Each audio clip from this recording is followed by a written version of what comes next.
ஊடக பெருமக்கள் மூலமாகத்தான் உலகம் முழுவதும் இந்த உலகமே போற்றுகின்ற அங்கேக்கண்ணி மீனாட்சி சுந்தரேஸ்வரர் திருக்கல்யாணத்தை பார்த்து கொண்டிருக்கிறார்கள். எனவே இந்த நிகழ்வை ஒவ்வொரு இந்துக்களின் மனதை புண்படுகிற மாதிரியும் இன்னைக்கு மொழி கடந்து மதம் கடந்து ஜாதி கடந்து எல்லோரும் கொண்டாடுகின்ற இந்த திருக்கல்யாண நிகழ்ச்சியாக இருந்தாலும் சரி, மற்றும் அருள்மிகு சுந்தராஜ பெருமான் வைகை ஆற்றிலே எழுந்தருகிற நிகழ்ச்சியாக இருந்தாலும் எந்த ஒரு நிகழ்வாக இருந்தாலும் இங்கே இருக்கின்ற தொலைக்காட்சி நிறுவனர்களுக்கு ஊடக பெருமக்களுக்கு ஏற்கனவே இருக்கிற சுதந்திரத்தை இவர்களுக்கு வழங்க வேண்டும்.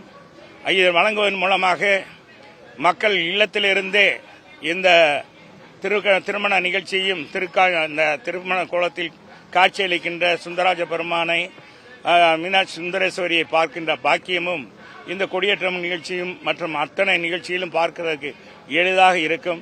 இதுக்கு கட்டுப்பாடு விதிப்பது என்பது மிகப்பெரிய மோசமான இது. இதை உடனடியாக நிர்வாகம் தடுத்து நிறுத்த வேண்டும். இது உண்மையிலேயே இது எப்படி இது நடக்கிறது என்று தெரியல. மாவட்ட ஆட்சித்தலைவரே இதற்கு முன்னின்று நடத்தக்கூடாது, இதற்கு 40,000 ரூபாய் ஒரு மணி நேரத்துக்கு வேண்டும் என்று சொன்னால் இது மிகப்பெரிய மோசமான ஈட்டிக்காரனை போல கேட்பதாக இருக்கிறது. எனவே ஈட்டிக்காரர்கள்லாம் தடை விதிக்கிறார்கள். இன்னைக்கு சட்டமன்றத்தில் பார்த்தீங்கன்னா கடனை கண்டித்து வாங்கக்கூடாது, வட்டியை வாங்கக்கூடாது என்றெல்லாம் தடை விதிக்கிற அவர்கள் ஊடக பெருமக்களுக்கு இன்னைக்கு தடை விதித்திருக்கிறார்கள். விடியல் தருவோம் என்ற ஆட்சியில் இந்த ஆட்சி முடிய போற இந்த தருணத்தில் அடுத்த மே தினத்தை அடுத்த சித்திரை திருவிழாவை நாம் கொண்டாடுகின்ற பொழுது அண்ணன் எடப்பாடியார் தலைமையிலே ஆட்சி நடைபெறும், ஆட்சி அமையும்.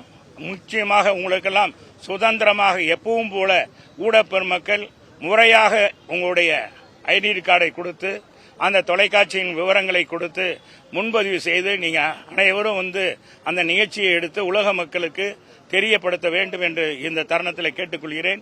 இந்த அரசாங்கத்துக்கு ஒரு வேண்டுகோள் நான் கடமைப்பட்டிருக்கிறேன். இந்த சித்திரை திருவிழா என்பது கடந்த 29ஆம் தேதி கொடியேற்றத்துடன் தொடங்கியிருக்கிறது.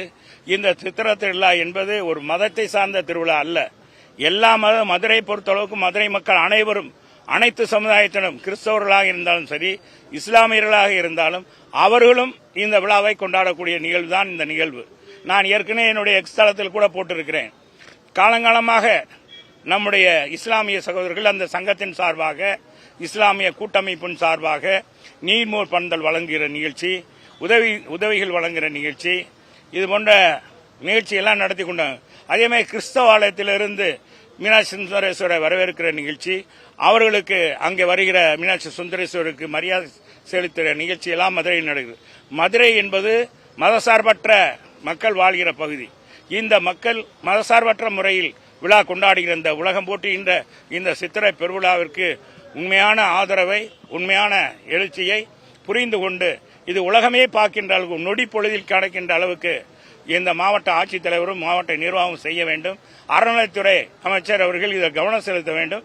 ஏற்கனவே நான் அறநிலைத்துறை அமைச்சரிடம் சித்திரை திருவிழாவுக்கு ஏற்படுகின்ற இடர்பாடுகளை எல்லாம் நான் எடுத்து சொல்லியிருக்கிறேன். சுந்தரராஜ பெருமான் இறங்குகிற இடத்தில் இன்றைக்கு மிகப்பெரிய இட நெருக்கடி இருக்கிறது. இட நெருக்கடி இல்லாதிருக்கும் போதே 5 பேர் இறந்தார்கள் மூச்சு திணறி.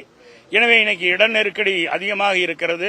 சாமியை சரியாக தரிசிக்க முடியாத அளவுக்கு மேற்பால வேலைகள் நடைபெறுகிறது. அதையெல்லாம் அப்புறப்படுத்தி காவல்துறை முறையான பாதுகாப்பு கொடுக்க வேண்டும். எப்படி விஐபிகளுக்கு பாதுகாப்பு கொடுக்கிறார்களோ அதே போன்று மக்களுக்கும் பாதுகாப்பு கொடுத்து பார்வையாளர்கள் வருவதற்கு வசதி செய்து, பக்தர்கள் வருவதற்கு வசதி செய்து கொடுப்பதோடு ஆற்றிலே அளவுக்கு அதிகமாக தண்ணீர் விடுவதை குறைத்து அளவான தண்ணீர் கொடுக்க வேண்டும். 2 தடுப்பணைகளும் தூர்வார வேண்டும். அங்க இருக்கிற முள் செடிகள் மற்றும் புல் புதர்கள் எல்லாம் அகற்ற வேண்டும். அங்க இருக்கிற குண்டும் குழியெல்லாம் அகற்ற வேண்டும் என்பதையெல்லாம் எடுத்து சொல்லியிருக்கிறேன். எனவே அதையெல்லாம் செய்வதாக மாண்புமிகு அறநிலையத்துறை அமைச்சர் அவர்கள் சொன்னார்கள். அதே மாதிரி 4 அமைச்சர்கள் இங்கே மதுரைக்கு வந்து பார்வையிட்டார்கள் நான் செய்த பிறகு. அதற்கடுத்து நம்முடைய பொதுச் செயலாளர், மாண்புமிகு எதிர்க்கட்சித் தலைவர், வருங்கால தமிழகத்துடைய முதலமைச்சர் எடப்பாடியார் அவர்களும் இறுதியாக அவர் இந்த சட்டமன்றத்தில் நிதிநிலை அறிக்கையினுடைய சாராம்சங்களை பற்றி இறுதியாக பேசும்பொழுது கூட இந்த சித்திரை திருவிழா முறையாக நடக்க வேண்டும். மக்களுக்கு பாதுகாப்பு கொடுக்க வேண்டும் என்று சொல்லியிருக்கிறார்கள். இதே நேரத்தில் என்னுடைய கவனத்துக்கு நீங்க இப்பதான் கொண்டாந்திருக்கீங்க. நான் கழக பொதுச் செயலாளரிடம் கலந்து கொண்டு அவரிடத்தில் இதை எடுத்து சொல்லி உங்களுக்கு உண்மையான விடியல் கிடைப்பதற்கும் இந்த எப்பவும் போல நீங்க மீனாட்சி அம்மனுக்கு போய் சென்று அந்த நிகழ்வுகளை படம் பிடித்து அனுப்புவதற்கு வசதி செய்வதற்கு எங்க பொதுச் செயலாளர் நடவடிக்கை எடுப்பதற்கு நாங்கள் உறுதியாக அவருக்கு வழிகாட்டுதலை கொடுப்போம் என்பதை தெரிவிக்கிறோம். செய்திகளை உடனுக்குடனும் துல்லியமாகவும் தெரிந்து கொள்ள சப்ஸ்கிரைப் பண்ணுங்க.